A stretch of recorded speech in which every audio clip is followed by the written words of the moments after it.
কি হলো? সবাই আজ এত চুপচাপ কেন? চুপ না থেকে আর কি উপায় আছে বলুন মহারাজ? আরে কি হয়েছে সেটা বলবে তো। বললেই তো ঝগড়া। দেখছেন মহারাজ, গোপাল কেমন প্যাঁচ দিয়ে দিয়ে কথা বলছে। তাই তো দেখছি। গোপাল, খুলে বলো বলো, কি বলতে চাইছো? আসলে মহারাজ, আমরা সবাই একটা অনুরোধ অনেকদিন আগেই করেছি, কিন্তু কিন্তু কি? কিন্তু মন্ত্রী মশাইয়ের বিরোধের কথা শুনে আপনি আমাদের অনুরোধ রাখেননি। কোথায় কি পান্তা ভাতে ঘি, হ্যাঁ, আমাকে জড়িয়ে দিল। আরে কি হয়েছে বলো, অত ভনিতা করো না। আমাদের বেতন বাড়াতে হবে মহারাজ। বাজারে জিনিসপত্রের যা আগুন দাম হয়েছে, তাই এই বেতনে আমাদের পোষাচ্ছে না।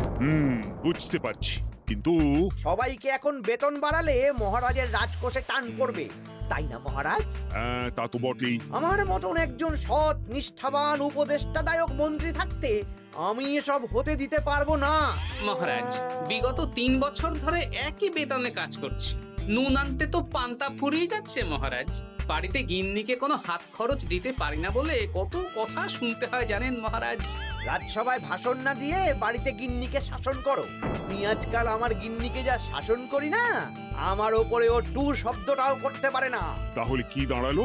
তোমাদের বেতন এখন বাড়ানো হচ্ছে না।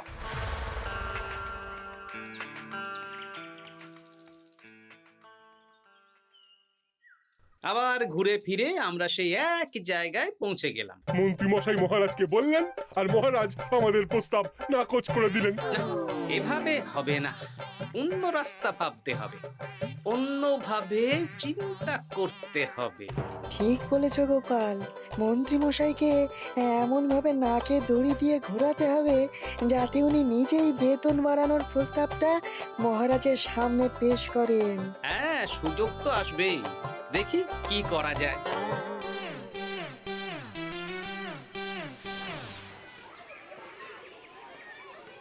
সারাদিন তোদের খেলাধুলো চলছে।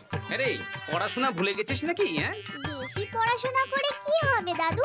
বুদ্ধিমান হবি, পরে ভালো চাকরি করবি, ব্যবসা করবি, আনন্দে খুশিতে দিন কাটাবি। এখন তো আমরা আনন্দেই আছি দাদু। চুপ! শোন, আমরা একটা কাজ করে দিতে পারবি? কি কাজ বলো দাদু? তোরা ফাঁকতালে মন্ত্রী মশাইয়ের উপরে নজর রাখবি।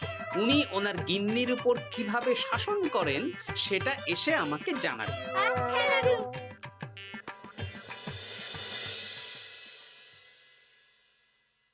এই শোনো না, কান খোলা আছে? চট করে বলে ফেলো, ঝট করে শুনে ফেলি। একটা তোমার কাছে আবদার করছি, আবদার? রাগ করে না জানো। হ্যাঁ, তা কি আবদার শুনি? আমাকে 5টা মোহর দেবে গো। 5 মোহর? সামান্য 5 মোহরই তো, দাও না গো। একটা জিনিস না আমার পছন্দ হয়েছে, কিনবো। আমার কাছে এখন 5 মোহর নেই, ট্যাগ খালি। একদম বাজে কথা বলবে না তো। আমি মোহর চাইলেই তোমার ট্যাগ খালি হয়ে যায় না। এই বিরক্ত করো না তো। তুমি জানো 5 মোহর রোজগার করার জন্য আমাকে কত খাটতে হয়, কত পরিশ্রম করতে হয়। কি পরিশ্রম করো শুনি? রোদ ঝড় জল পেরিয়ে রাজসভায় চাকরি করতে যাই গিন্নি। সে তো যেতেই হবে। তাহলে তুমি বলো, আমাকে কত পরিশ্রম করতে হয়, কত মাথা খাটাতে হয়। মাথা ঘামাতে ঘামাতে আমার মাথার সব চুল যে উঠে গেল। এ উঠে যাক, তুমি আমাকে এত কথা না বলে 5টা মোহর দেবে কিনা বলো সেটা। তুমি কি এমন পরিশ্রম করো যে তোমাকে 5 মোহর দেব? বেশ, দিতে হবে না। এবার আমার পরিশ্রমের মূল্য আমি বুঝে নেব।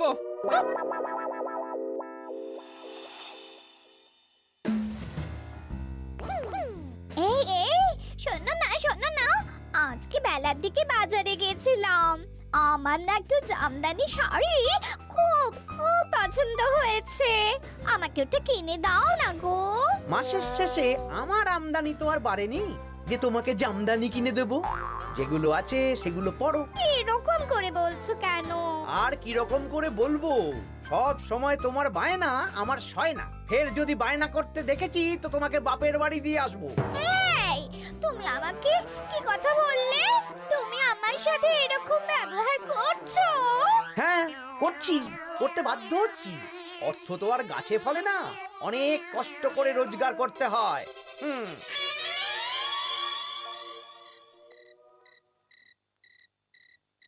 আহ, কি সুন্দর গন্ধ। গন্ধেই প্রাণটা ভরে গেল গিন্নি। আজকে রাতে কষা মাংস আর রুটি, প্রাণ পেট সব ভরবে। হ্যাঁ, খাবার আগে পরিশ্রমের মূল্য দিতে হবে, না হলে আমার বানানো খাবার স্পর্শ করবে না। পরিশ্রমের মূল্য সেটা আবার কি গিন্নি? এই 2 মোহর দিতে হবে। মানে এই যে হাত পুড়িয়ে রান্না করলাম সেটার মূল্য। আগুনের সামনে বসে বসে রুটি মাংস বানাতে বুঝি কষ্ট হয় না? কিছুই তো বুঝতে পারছি না। তুমি নিজেই তো সন্ধেবেলা আমাকে কত কথা বললে। এখন আমি যা যা পরিশ্রম করব, পরিশ্রমের মূল্য তোমার কাছ থেকে কড়াই গন্ডায় বুঝে নেব। বাপরে বাপ, তাহলে এখন এই রুটি মাংস খাওয়ার জন্য 2 মোহর দিতে হবে? হ্যাঁ, নইলে নিজে রান্না করে খাবে। উফ, কি জ্বালা। এই নাও 2 মোহর, এবার খাই। স্বচ্ছন্দে। এই না না না না, মশারির ভেতর ঢোকা যাবে না। আগে 1 মোহর দাও। আমি মশারি টাঙিয়েছি, বিছানা গুছিয়েছি, পরিশ্রমের মূল্য দাও। কি মুশকিল রে বাবা। মুশকিল কোথায়? যা ন্যায্য তাই চেয়েছি। বাড়তি কথা না বলে 1 মোহর দাও, না হলে খাটের নিচে শুয়ে পড়ো। উফ, এই নাও ধরো। খুশি? খুব খুশি, খুব।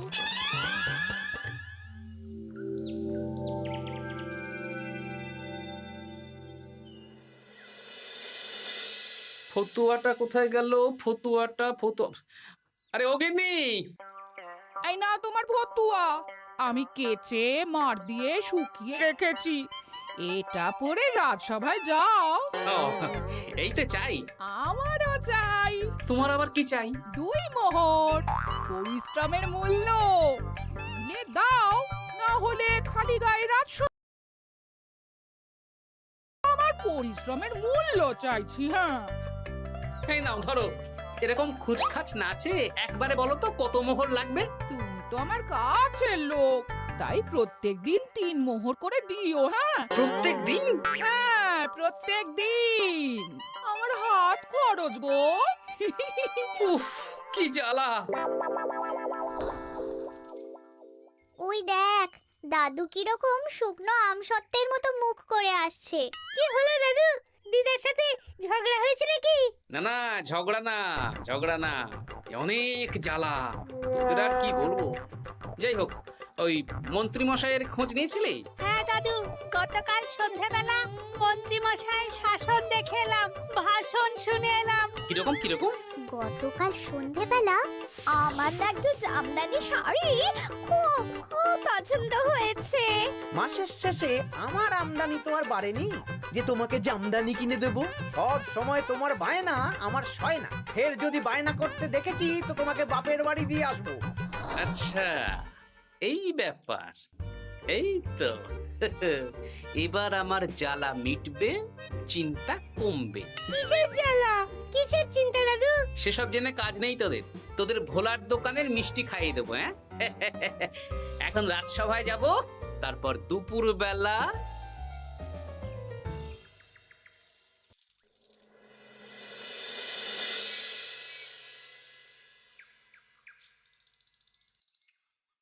কেমন আছেন মা ঠাকুরুন? কেমন শব্দ থেকে মা বাদ দিয়ে জিজ্ঞেস করো। মো বাদ দেব মানে?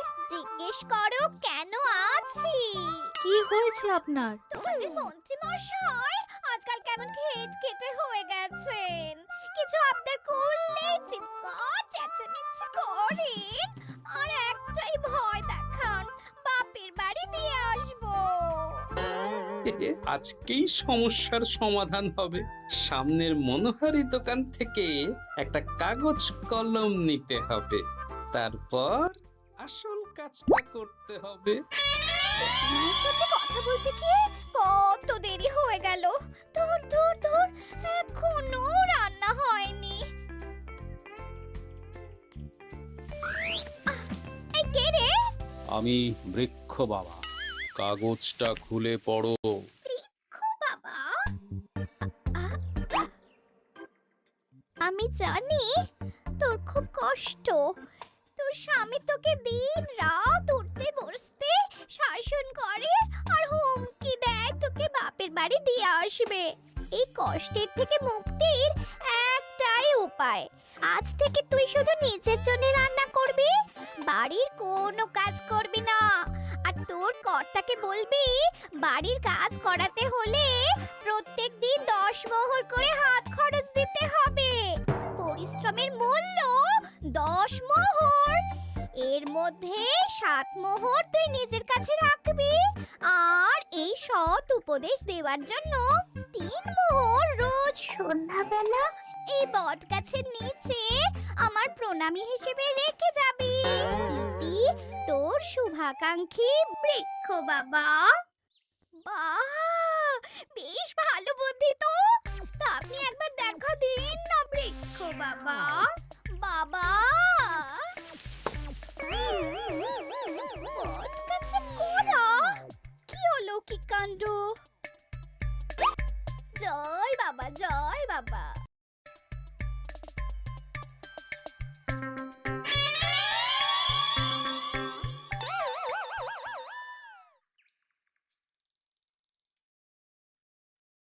আরে গিন্নি, তুমি একা একা খেতে বসে পড়েছো? হ্যাঁ, খিদে পেয়েছিল তাই খেতে বসে পড়লাম। আরে আমাকে ভাত বেড়ে দেবে তো নাকি? তোমার খাবার তুমি রান্না করে দাও, আমি নিজে খাচ্ছি। এই ছেড়েছে, আমি রান্না করতে পারি নাকি?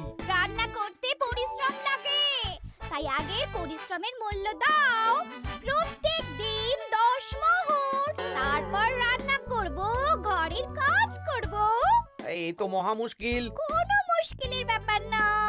না, দেখি বাইরে ভোজনালয়ে কিছু খাবার পাওয়া যায় কিনা। দেখো এত বেলায় খাবার পাও কিনা।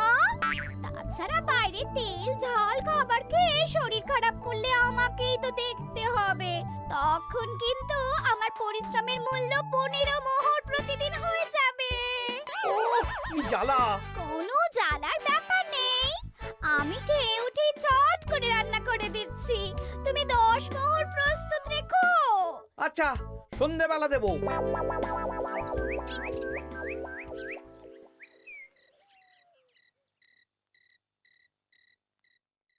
এই নাও সন্ধেবেলার তেলে ভাজা মুড়ি। এই নাও আজকের হাত খরচ 10 মোহর। বলছি, প্রত্যেকদিন 10 মোহরটা একটু বেশি হয়ে যাচ্ছে না? তবে যাও, বাইরের খাবার খাও, আমি নিজের মতন নিজের কাজ করব। খাবো, দাবো, ঘুমাবো, সংসারের কোনো কাজ করব না। কি জ্বালা!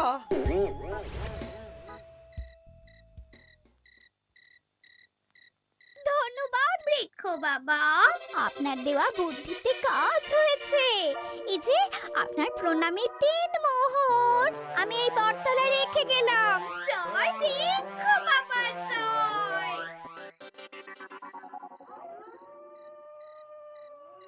কি মা ঠাকুরুন, ভালো আছেন তো? হ্যাঁ হ্যাঁ গোপাল দাদা, ভালো আছি। তুমি কেমন আছো? আমিও ভালো আছি।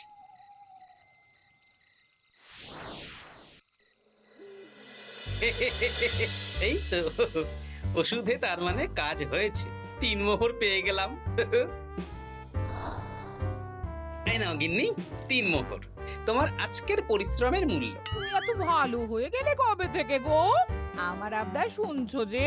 তুমি আমার 7টা না 5টা না, একটা মাত্র বউ, আবদার তো শুনতেই হবে। হ্যাঁ,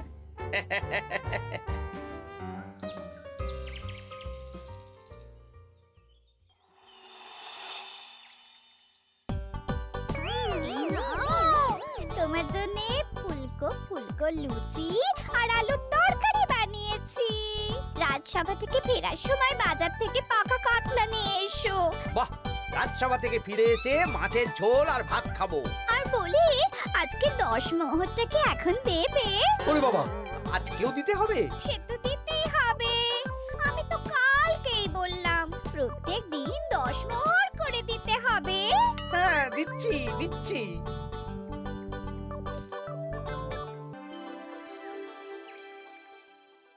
মন্ত্রীমশাই কেমন আছেন? আপনার মুখটা কেমন শুকনো শুকনো লাগছে। শুকনো তো হবেই।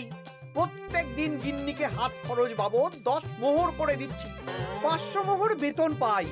এইভাবে চলতে থাকলে 300 মোহর তো গিন্নিকেই দিতে হবে। সে তো দিতেই হবে। মা ঠাকুরুন এত পরিশ্রম করেন, আমিও আমার গিন্নিকে রোজ 3 মোহর করে হাত খরচ দিই, কিন্তু আমার মনটা বেশ ফুরফুরেই আছে। বাবা, আমার কষ্ট দেখে তোমার আনন্দ হচ্ছে নাকি? না না, কি যে বলেন। একটু দেরি হয়ে গেল। যাই হোক, আলোচনা শুরু করা যাক। এর একটা বিহিত করতেই হবে।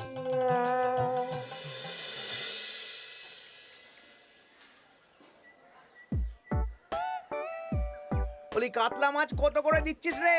পাকা কাতলা আছে 104 মোহর। ওরে বাবা, আপনি তো 5 মোহর দিয়েও আগের মাসে 100 মাছ কিনেছেন, এখন তো দাম কমেছে, তাও ওরে বাবা করছেন। ও না না, কিছু না, দে দে 100 কাতলা দে, বাঁচতে গেলে খেতে তো হবেই। আমাদের হঠাৎ ডেকে পাঠালেন মন্ত্রী মশাই? হ্যাঁ, আসলে একটা বিপদের মধ্যে পড়েছি। আহা, কি বিপদ সেটা তো বলুন। আপনি আমাদের মোহর দেবেন আর আমরা আপনাকে বিপদের হাত থেকে উদ্ধার করে দেব। আরে মোহরই তো আর হাতে থাকছে না। কেন, আপনি এত বেতন পান, সব খরচ হয়ে যাচ্ছে নাকি? ধুর, এতদিন আমি গিন্নির ওপর শাসন চালাতাম, আর এখন প্রত্যেক দিন 10 মোহর করে না দিলে রান্না করবে না, বাড়ির কাজ করবে না। বাবারে, প্রত্যেকদিন 10 মোহর মানে তো মাসে 300 মোহর। আমি 500 মোহর বেতন পাই, তার মধ্যে 300 মোহর গিন্নিকে দিয়ে দিই, আমার হাতে থাকে 200 মোহর। এই দিয়ে বাজার দোকান কিভাবে করব সেটাই তো বুঝে উঠতে পারছি না।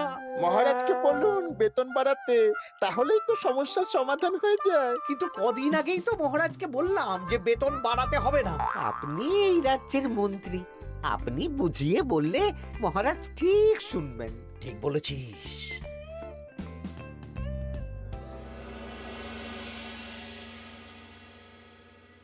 বুঝলে সবাই, আজ আমি মহারাজের কাছে আমাদের সবার বেতন বাড়ানোর প্রসঙ্গ তুলব। কেন? এই তো আপনি কদিন আগে বললেন বেতন বাড়ানো যাবে না। আরে বাবা, বেতন না বাড়ালে এরপর আমাকে পথে বসতে হবে, বুঝতে পারছো না? বেশ, এতদিনে আপনার সুমতি হলো তাহলে।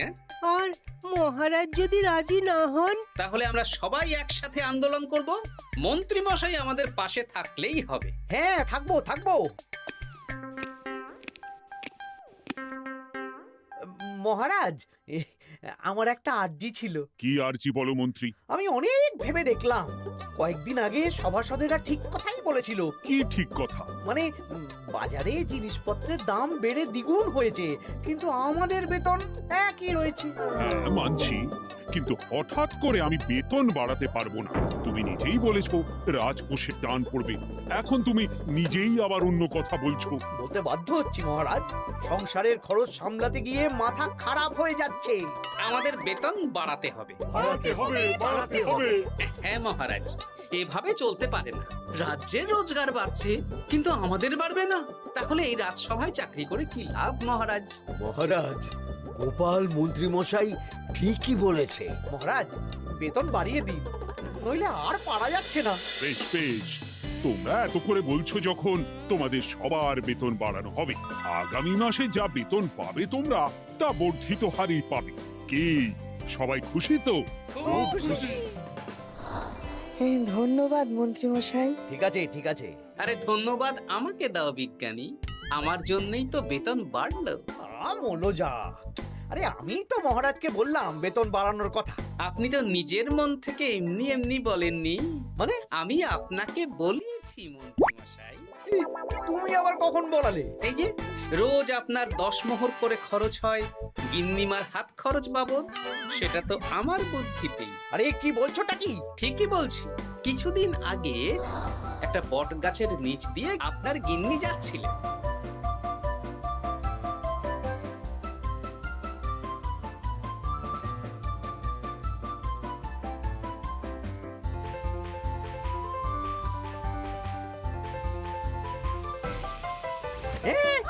সব তোমার বুদ্ধিতে? হ্যাঁ, শুধু তাই নয়, গিন্নিমা রোজ রাতে বটতলায় 3 মোহর করে বৃক্ষ বাবার জন্য ওরফে আমার জন্য রেখে যান, আর আমি সেটা দিয়েই এতদিন আমার গিন্নিকে হাত খরচ দিচ্ছিলাম। হ্যাঁ নয় হ্যাঁ, কিন্তু আর লাগবে না, এবার তো বেতন বেড়ে গেল, আর কোনো সমস্যা হবে না। গিন্নিমাকে ব্যাপারটা বুঝিয়ে বলে দেবেন, কেমন?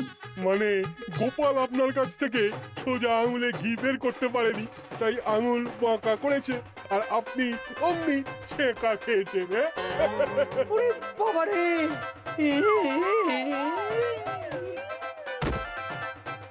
এই তোলো তোলো, মন্ত্রী মশাইকে তোলো, যা ছ্যাঁকা খেয়েছেন এখন কদিন আর ওনার জ্ঞান ফিরবে না। ওই তো চিকিৎসা শুরু করো।